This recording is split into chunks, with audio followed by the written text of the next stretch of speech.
जय हिंद साथियों, स्वागत है आपका आदिशंकर एकेडमी के ऑनलाइन प्लेटफॉर्म पर। तो कैसे हैं आप? आशा करता हूं कि आप काफ़ी शानदार होंगे और आपकी जो तैयारी है वो काफ़ी अच्छे तरीके से और बहुत तेज़ी से चल रही होगी। तो जैसा कि अभी हमने देखा कि एनटीपीसी के जो ग्रेजुएशन लेवल के एग्ज़ाम थे वो अभी चल रहे हैं। उसके लिए हमने एक प्रैक्टिस सीरीज चलाई थी जो आपके लिए फ्री ऑफ कॉस्ट थी। उसके बाद अभी जो एग्ज़ाम है इसके बाद रिसेंटली वो है एनटीपीसी का जो 12th लेवल का जो एग्ज़ाम है उसका है। उसके बाद ग्रुप डी का एग्ज़ाम है। ग्रुप डी के जस्ट बाद सीजीएल के एग्ज़ाम स्टार्ट होने हैं।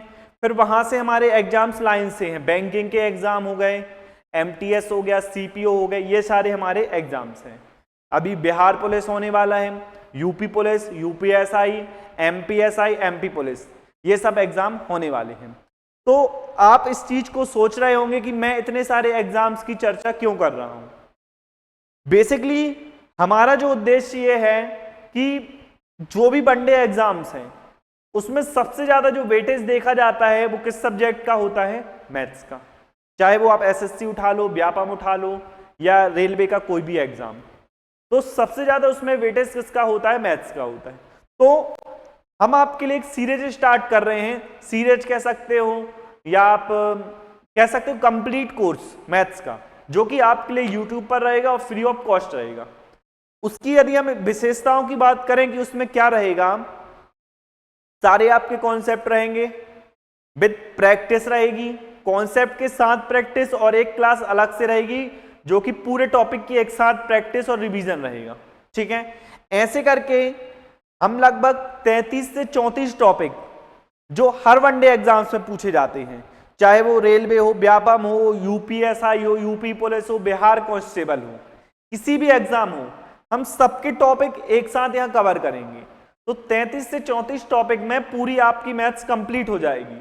फिर आप किसी भी चीज का एग्जाम देना चाहें, जो सबसे ज्यादा अपने यहाँ टफ कहा जाता है, जो यूपीएससी को टक्कर देता है, सीजीएल हो गया, सीजीएल मेंस होगा, तो मेंस लेवल तक की तैयारी हम आपको फ्री ऑफ कॉस्ट कराएंगे। मतलब 33 टॉपिक जो हैं वो आपको पूरे कंप्लीट करा जाएंगे, प्रैक्टिस, रिवीजन, मॉक टेस्ट सबके साथ। तो आपको कुछ नहीं करना है, आज से क्लास को अटेंड करना है और जब तक ये सिलेबस कंप्लीट नहीं हो जाता तब तक आपको अटेंड करना है। 5 से 6 महीने, ज्यादा से ज्यादा 6 महीने या 7 महीने, इतना टाइम लगेगा। इतने में हम पूरा सिलेबस कवर कर लेंगे।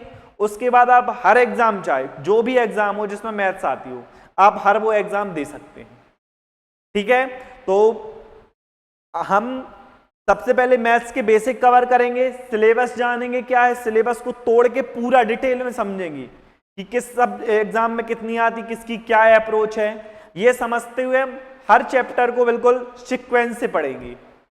और यदि बात करें आज के समय में जो मैथ्स है, मैथ्स कहना चाहिए कि बहुत इजी आ रहा है एग्जामों में। मतलब 30 क्वेश्चन जैसे आ रहे हैं तो उसमें 25 क्वेश्चन करने लायक आ रहे हैं। तो एक तरफ मैथ्स हमारा एक स्कोरिंग सब्जेक्ट है, लेकिन साथ में हमारे पास एक कहना चाहिए एक प्रॉब्लम यहाँ पे ये आती है कि उसको हम कम टाइम में कर पा रहे हैं या नहीं।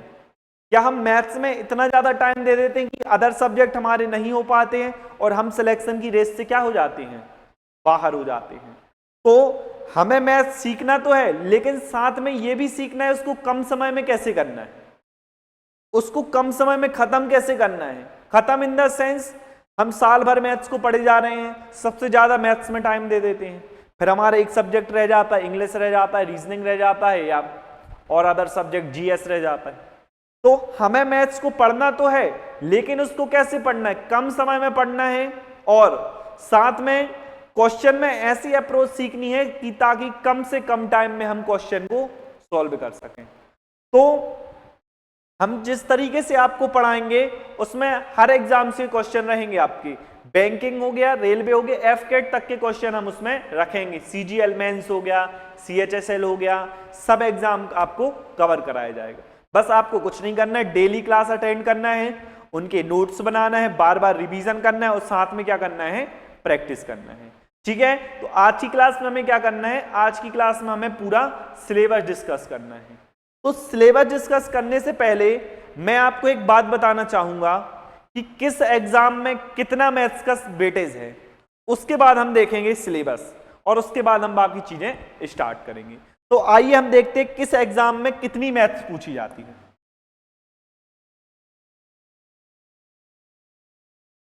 देखो मेनली यदि हम एग्जाम्स की बात करें तो मेनली जो एग्जाम्स होते हैं एसएससी एग्जाम होता है। एसएससी के अंदर यदि हम बात करें बहुत से एग्जाम होते हैं। सबसे बड़ा एग्जाम होता है सीजीएल, एक होता है सीपीओ, सीपीओ के बात करें एमटीएस, एक होता है सीएचएसएल और एक होता है दिल्ली पुलिस। और इनमें कईयों के क्या होते हैं, मेंस एग्जाम भी होते हैं। मेनली ये एग्जाम्स हमारे सामने हैं, ठीक है। तो यदि हम बात करें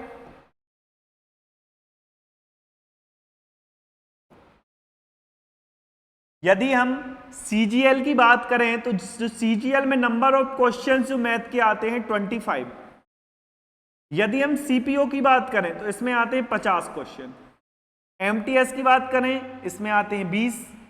सीएचएसएल की बात करें तो इसमें आते हैं 25।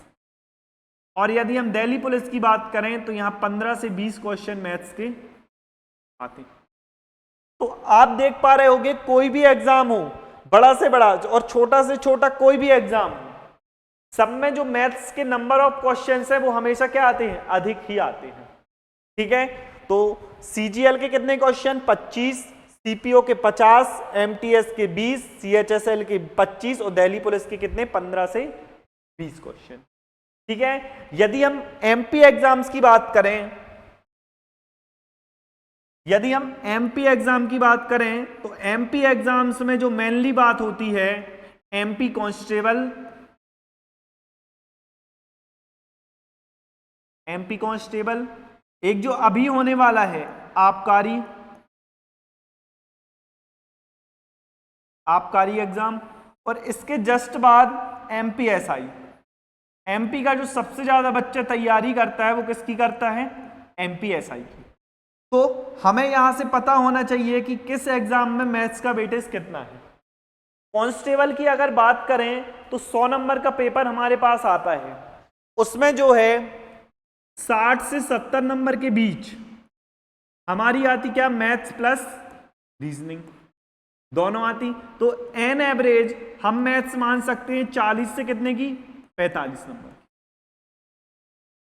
आबकारी का भी लगभग सेम रहता है, 60 से 70, मैथ्स रीजनिंग भी वही 40 से 45। ये किसका वेटेज है, मैथ्स का, और बाकी क्या रहेगा, रीजनिंग रहेगा। यदि एमपीएसआई की बात करें तो इसमें मैथ्स रीजनिंग प्लस साइंस में फिजिक्स प्लस केमिस्ट्री, ये मिला के हमारे पास आते हैं पूरे 100 नंबर के, जो कि नए सिलेबस के अनुसार है। नए सिलेबस में ये तीनों चीजें कितने नंबर की दी हैं, 100 नंबर की। तो हम मैथ्स का यदि यहां से मोटा मोटा हिसाब लगाएं तो जो मैथ्स है हमारी आएगी 25 से 30 नंबर की। आप डेटा देख पा रहे हो, कहने का मतलब मैं यहां आपको सिर्फ ये बताना चाहता हूं कि जो मैथ्स है और मैथ्स का क्या रोल हमारे एग्जाम्स में है। एक प्रकार से हम कह सकते हैं जो हमारा सिलेक्शन डिसाइडर है, कौन सा सब्जेक्ट है, मैथ्स का है। मैथ्स हमारा क्या करेगा, सिलेक्शन डिसाइड करेगा, क्योंकि वेटेज आप देखो 40 से 45, 40 से 45 और 25 से 30, ठीक है। आप देखो आगे, यदि और अदर एग्जाम्स की बात करें जैसे बैंकिंग एग्जाम है तो हम इसमें एक छूट गया था एसएससी जीडी। जीडी में कितने नंबर की मैथ्स आती है, 20 नंबर की। 20 की मैथ्स आती है, 20 की रीजनिंग आती है, 20-20 नंबर के आते हैं। पहले ये नंबर ऑफ क्वेश्चंस होते थे 25, अब कितने हो गए हमारे पास, 20 क्वेश्चन, ठीक है। चलो देखो नेक्स्ट, यदि बैंकिंग की बात करें तो बैंकिंग में भी 30 से 35 क्वेश्चन, 30 से 35 क्वेश्चन हर एग्जाम्स में आते हैं। कोई भी एग्जाम उठा लो। इसके बाद यदि हम बात करें एफ कैट की, एफ कैट में आती है 15 नंबर की मैथ्स, ठीक है। इसके बाद दो यूपी के जो इंपोर्टेंट एग्जाम हैं, एक होता है यूपी पुलिस और एक होता है यूपीएसआई। सबसे ज्यादा जो बच्चा तैयारी करता है यूपी पुलिस और यूपीएसआई की। तो यदि हम यूपी पुलिस की बात करें तो ये आता है, इसमें 38 से 40 नंबर की मैथ्स आती है। और यूपीएसआई की बात करें तो इसमें कितने नंबर का, नंबर ऑफ क्वेश्चन कितने होते हैं, 40 हमारे क्वेश्चन होते हैं। इसके बाद जो रिसेंटली एग्जाम है बिहार पुलिस,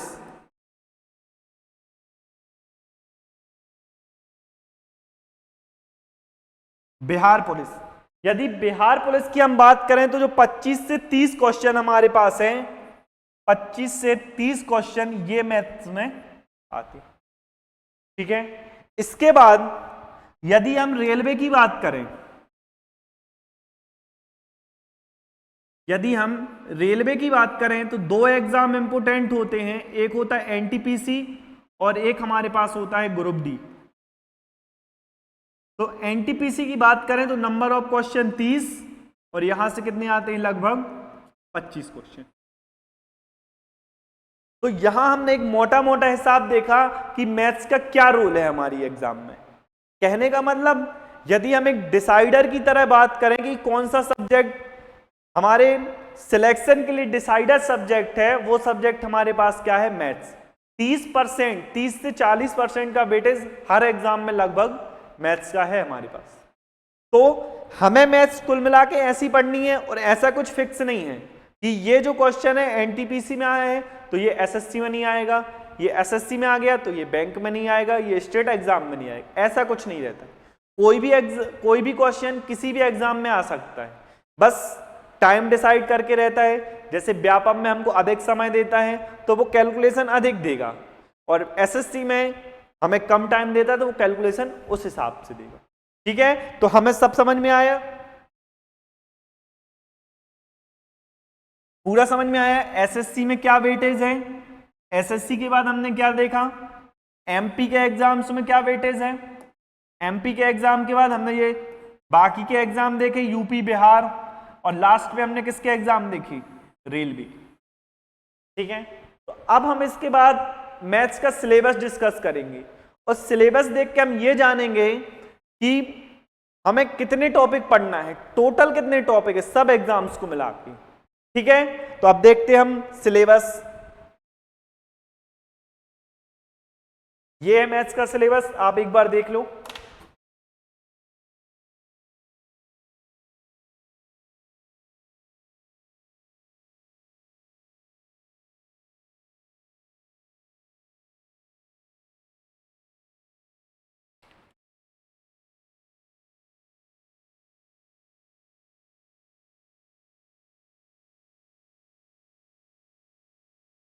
देखो सबसे पहले हम सिलेबस देखते हैं, पूरा इंग्लिश में लिखा है, मैं पूरा आपको हिंदी में एक्सप्लेन कर दूंगा और पढ़ना कैसे है उसके बाद ये भी एक्सप्लेन करूंगा, ठीक है। चलो देखो,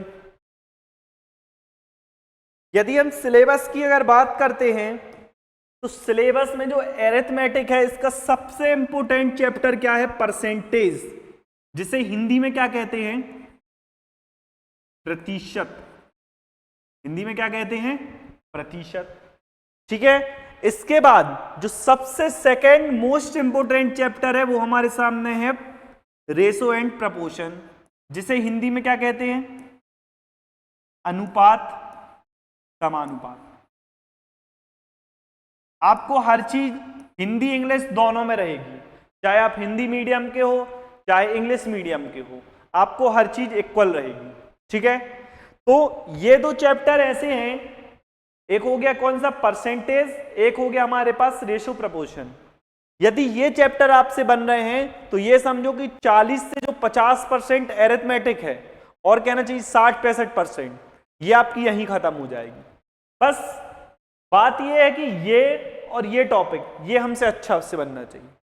तो जब हम कोर्स हम कर रहे होंगे, जब हम क्लासेस इसकी कर रहे होंगे, तो हम सबसे पहले इसको खत्म करेंगे, किसको, परसेंटेज को, और एक परसेंटेज को उस लेवल तक पढ़ेंगे ताकि ये दोनों हम अच्छे से लेवल से यदि हम पढ़ते हैं, इनमें हमें ज्यादा टाइम नहीं लगना। ये बाकी के चैप्टर बहुत छोटे छोटे चैप्टर हैं। मेन क्या है, परसेंटेज और रेशो प्रपोर्शन। देखो कैसे, एक एग्जांपल से आपको बताता हूं।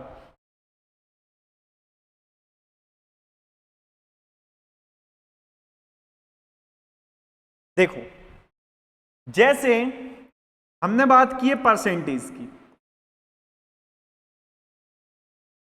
देखना ध्यान से, परसेंटेज को हिंदी में क्या कहते हैं, प्रतिशत।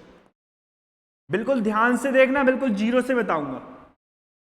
हिंदी में क्या कहते हैं इसको, प्रतिशत। तो यदि हम प्रतिशत की बात करें तो जिसके हर में क्या हो 100, प्रति मतलब हर और शत मतलब 100, तो जिसके हर में 100 हो उसे क्या कहेंगे, प्रतिशत। जैसे हमने लिखा है यहां पे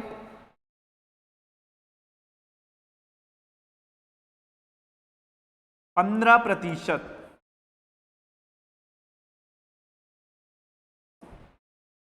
जैसे हमने यहां लिखा 15%, तो इसको हम क्या लिखेंगे, 15/100।